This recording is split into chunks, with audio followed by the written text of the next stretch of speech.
Hi everyone, welcome back to my YouTube channel. So again, this is not geography वाली video, this is another video for your practicals and viva वाली queries. तो क्या हो गया मैंने same कपड़े पहने हैं तो Alia Bhatt says no one can have 365 कपड़े with 365 days. Even if I have, मैं यहाँ नहीं लेके आई. And who are you to judge me? And even if you judge me, who cares? I don't. Okay, jokes apart. Let's come to practicals and viva. मेरे को बहुत हंसी आ रही है इस प्रैक्टिकल्स एंड वाइवा के अंदर मेरे टाइम तो कुछ नहीं हुआ था. कुछ बिल्कुल एफर्ट्स ही नहीं मारने पड़े मुझे उस चीज़ों के लिए. And I was so fun. So I tell you मेरे सारे प्रैक्टिकल्स में क्या हुआ था. Then we will go with कि आप लोग के उधर प्रैक्टिकल्स एंड वाइवा के अंदर क्या होता है. ठीक है. So let's start with English के अंदर I was suppose to make एक प्रोजेक्ट फाइल एंड वो सबमिट करनी थी. और हमारा इंग्लिश का जो प्रैक्टिकल हुआ था वो इंटरनल हुआ था. मतलब हमारी जो इंग्लिश की मैम थी उन्होंने ही हमारा वाइवा लिया था. That was easy. क्वेश्चन मेरे को बस एक पोएम असाइन करी गई थी जिसके ऊपर मुझे एक प्रोजेक्ट बनाना था. और मैम ने मुझे वाइवा में पूछा समराइज दिस पोएम, या फिर कोई तो एनालॉजी दी थी जिसको मुझे फिगर आउट करना था. और वो ईजी होते हैं, बिल्कुल डिफिकल्ट नहीं होते हैं. Don't worry. ऐसे किसी केस में उस चैप्टर के PYQ यूज करके चले जाना या उस चैप्टर को एक बार पढ़ के चले जाना. ईजिली वाइवा सॉर्ट आउट हो जाएगा. ठीक है. देन मेरे हिस्ट्री, पॉलिटिकल साइंस, इकोनॉमिक्स, हाँ इन तीनों के अंदर भी यही हुआ था कि चैप्टर लेना था, उसके अंदर एक प्रोजेक्ट फाइल बनानी थी और फिर अगले दिन मेरा वाइवा होगा. जब मुझे जो इसमें एक्सटर्नल्स आते हैं, जो एक्सटर्नल आएंगे उनको मुझे फाइल दिखानी होगी. वो मेरी फाइल देखेंगे भी नहीं, टिक मारेंगे, नाम के आगे टिक मारेंगे, मुझसे 2-3 सवाल पूछेंगे. And those questions are going to be very easy. That basically is like knowing the student. That's it. Like मेरे कुछ वाइवास तो इतने easy होते. They are talking about karma, they are talking about life and God knows what things. तो sometimes it will be very funny. So don't worry about it. बस prepare रहना है हर चीज़ के टाइम. because what if कोई बहुत अच्छा teacher आ जाए. Preparation के लिए फाइल पढ़ के जाना एंड जो अपने चैप्टर सेलेक्ट किया है उसको एक बारी बस शॉर्ट नोट्स या फिर फैक्ट शीट के अकॉर्डिंग देख के चले जाना. That's it. You don't have to put more efforts on practicals, please, okay? Because practicals में स्कूल वाले ऐसे ही नंबर दे देते हैं.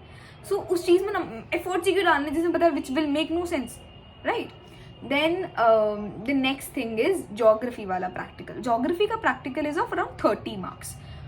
इसमें 25 marks का हमारे एग्जाम हुआ था एंड 2 नंबर की फाइल थी and 3 number were for viva. और 2 नंबर की फाइल इंक्लूडेड अराउंड 40 पेजेस या पता नहीं 30 to 35 पेजेस की एक A3 साइज की इतनी बड़ी शीट जिसको कंप्लीट करने में हमें लाइक 15 दिन लगे थे.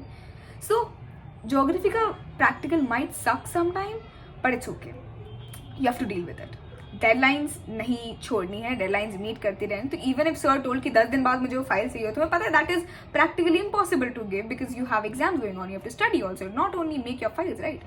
बट स्टिल डेडलाइन मीम्स करनी, कैसे बनाओ जैसे बनाओ बनानी है और हाथों हाथ सबमिट करनी है. और जब हमारा एग्जाम हुआ था, अगर आप लोग के अभी एग्जाम होता है तो एग्जाम हमारे फाइल में से आया था या फिर जो प्रैक्टिकल बुक 3 है NCERT में दे रखी है प्रैक्टिकल की 3, लाइक ज्योग्राफी में 3 बुक्स होती हैं. तो जो 3rd बुक है प्रैक्टिकल वाली उसी के अंदर से हमारे क्वेश्चन आए थे. That was like very easy. तो कोई बहुत मेजर डिफिकल्टी लेवल नहीं होता. ईजिली सब कुछ मैनेज हो जाता है और बहुत चीटिंग भी हो रही होती है. ठीक है.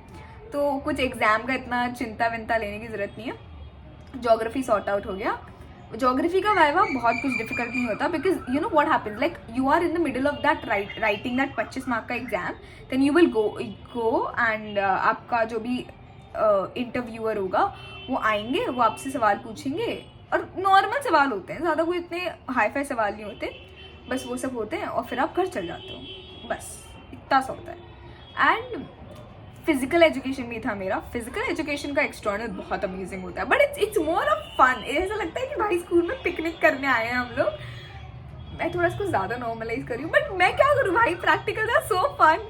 सो you will get to hear this only from every senior. Okay, सिर्फ मेरी स्कूल की बात नहीं, from every senior will get to know this only. But काम होता है. ठीक है. मतलब थोड़ा तो आपको पढ़ के जाना ही पड़ेगा. You can not just go and stand blank और आपको पूरे नंबर मिल जाएंगे, ऐसा नहीं होता. You have to study. See, if you see my video and you don't study and go there, that means that you're not putting your 100% effort. मैं 100% effort डालती थी और वहाँ जाके मुझे पता चलता था इतने effort डालने की जरूरत नहीं है. लेकिन क्या हो गया, अंदर से तो satisfaction मिलती है ना कि मैंने 100% efforts डाले थे. So बस वही चाहिए हमें. ठीक है. देन जो हमारा फिजिकल एजुकेशन वाला होता है हमें पहले से बता दिया जाता है क्या क्या करना होता है. और अगर आप वो चीज़ नहीं कर पाते, फॉर एग्जाम्पल 3 राउंड्स निकालने 60 seconds, I am just giving you बहुत वेग एग्जाम्पल, और आप नहीं निकाल पाते तो आपके नंबर नहीं कट रहे हैं.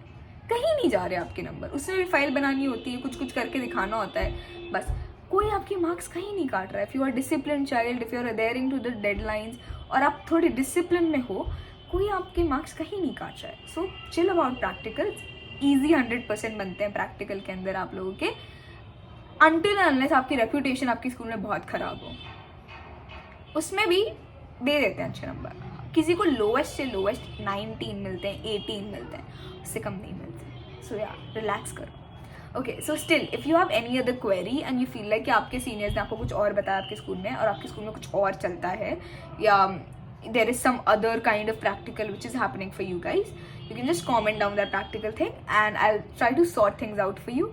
So yeah, that's it for this video guys. If you have any other queries, just comment down below. Good luck. Bye.